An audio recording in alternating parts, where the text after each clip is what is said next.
A coisa que espreita nos campos.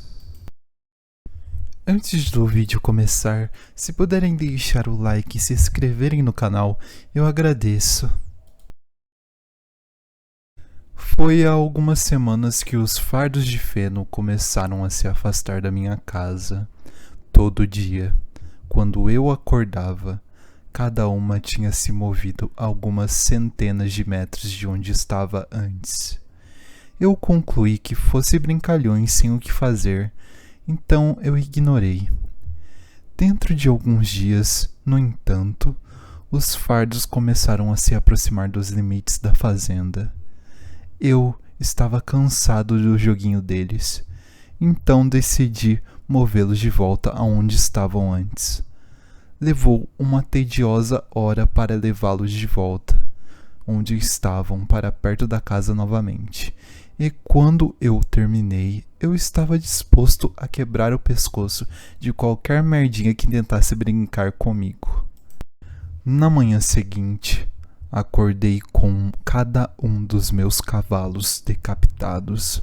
Foi o cheiro que me acordou. Cada um estava caído de lado em seu cercado. Não havia sinal das cabeças. Eu passei o resto do dia limpando a bagunça e enterrando os restos.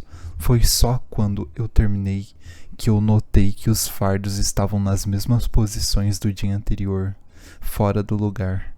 Dessa vez, eu as deixei onde elas estavam. Naquela noite, eu me sentei na varanda, com a minha espingarda e um bule de café na mesa ao meu lado. Fiquei sentado por horas, estreitando os olhos para enxergar um relance de quem estava movendo meus fardos de feno. Finalmente, eu comecei a cair no sono. Eu poderia ter cochilado, mas assim que meus olhos começaram a fechar, eu ouvi um barulho e um agitar nas árvores na mata próxima. Eu me agitei, com o coração batendo de agitação. Eu ia pegar o desgraçado. Eu engatilhei a arma e levantei da cadeira, esperando por quem quer que fosse para chegar mais perto e emboscá-lo. Foi então, quando a coisa chegou perto o bastante para eu enxergar sua silhueta no escuro, que eu congelei. A coisa que irrompeu em meus campos da mata próxima não pareceu me notar. Aquilo espreitava, corcunda e deliberado, na posição de um ladrão na ponta dos pés. Se não fosse pelo fato da coisa parecer 3 metros de altura mesmo abaixada, teria parecido quase frágil. A magreza de seus braços e pernas e a forma emaciada de seu peito, com costelas visíveis, faziam-na parecer um animal faminto. Ainda assim, aquela coisa era inegavelmente forte. Eu a vi armazenar cada fardo de feno abaixo de seus braços com facilidade e abaixá-los cuidadosamente a uma certa distância, precisando apenas de alguns passos longos para cobrir a distância. Eu a vi trabalhar, movendo cada fardo resistentemente. A coisa tirava um tempo para verificar a posição dos outros fardos no campo, antes de ajustar o fardo no qual estava trabalhando. Antes de ir embora, a criatura olhou para a casa. Eu senti seus olhos escorregarem sobre mim no escuro, mas se me viu ou não, não sei dizer. Então aquilo se virou silenciosamente e voltou pelo caminho de onde veio, desaparecendo no escuro entre as árvores. Levou 1 hora para eu sequer arranjar coragem de me mover. Eu entrei em casa depois de um tempo, mas não dormi naquela noite. Foi só quando o sol nasceu que eu ousei sair da minha varanda para os campos. Os fardos de feno estavam onde a criatura os tinha deixado. Estranhamente, ele não os levou tão longe quanto nas outras vezes. Os fardos se aproximavam de algo invisível nos campos, e quando olhei para eles entendi que eles pareciam marcar alguma linha. Então, quando eu andei ao redor da casa, Eu reparei no distinto círculo que eles formavam, comigo no centro. No começo eu achei que os fardos estavam sendo movidos aleatoriamente para longe da casa, mas então eu compreendi que eles estavam formando algum limite. A coisa estava me mandando uma mensagem. Eu dormi inquieto à noite, e só porque estava exausto. Na manhã seguinte, os fardos não tinham sido movidos. Na verdade, não foram movidos o resto da semana inteira.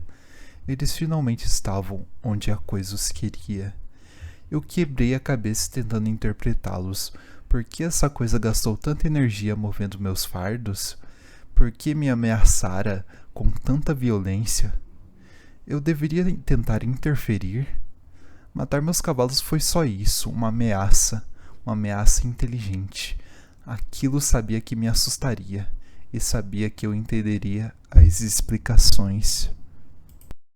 O som de um automóvel vindo em direção à minha fazenda me deu um pouco de animação. Eu planejava abandonar a fazenda desde que vi a coisa, mas eu não podia arriscar ir a pé, ou a coisa faria comigo o que fez com meus cavalos. Mas se eu conseguisse chegar ao carro, com quem quer que eu estivesse vindo, eu poderia escapar antes que a coisa me pegasse. Eu não sabia ou me importava com quem estava no carro. Eu decidi que no momento que eles parassem o carro, eu pularia no banco do passageiro e diria para dar o fora desse maldito lugar, mas não tive chance. O carro andava lentamente pela estrada, balançando devido ao chão desnivelado. Eu rezei silenciosamente para que ele se apressasse. Foi quando o carro passou entre os fardos, dos lados da estrada, que eu comecei a ouvir o balançar das árvores. A criatura emergiu, de repente, de dentro das árvores, dando passos largos em todos os seus terríveis e magricelos membros, se abaixando sobre o carro como um gato.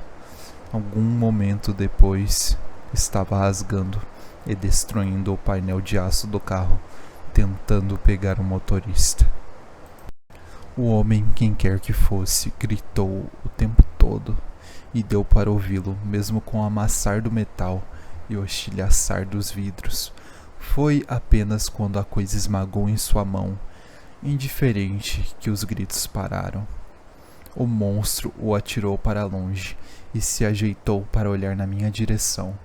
Na luz do sol, eu pude ver a inumanidade daquilo. Era composta inteiramente de algo terrível e vivo, que havia sido amarrado em uma bagunçada semelhança de forma humana. Do que quer que fosse feito, parecia tão polido e duro que, se não fosse pelo minuto em que se contorceu, eu pensaria que era feito de granito. A coisa voltou para a mata, me deixando em meu choque. Meus olhos foram até onde o carro estava, o motor ainda soltando fumaça entre dois fardos de feno. Repentinamente eu entendi. A mensagem estava clara. Eu sou cativo dessa coisa, e não me eram permitidos visitantes. Nada deveria cruzar as fronteiras que aquilo havia estabelecido. Eu estou preso aqui, pela coisa que espreita os campos, e aquilo não exige nada, apenas que eu nunca saia. Ainda assim, eu não sei se aguento ser o canário daquela coisa. Eu estive pensando muito nos últimos dias, desde que eu vi aquilo, esmagando o peito daquele homem e silenciá-lo, antes que ele pudesse concluir seu grito. Se eu cruzasse a fronteira dos fardos, a coisa provavelmente faria o mesmo comigo. Aquilo esmagaria meu crânio antes que eu pudesse levantar minhas mãos para me proteger. Irá procurar por um novo bichinho de estimação, e provavelmente continuaria procurando até que encontrasse alguém que soubesse que ela estaria esperando do lado de fora, vigiando todas as horas com seus olhos brilhantes de inseto. Estive pensando muito nos últimos dias, e acho que eu vou tentar.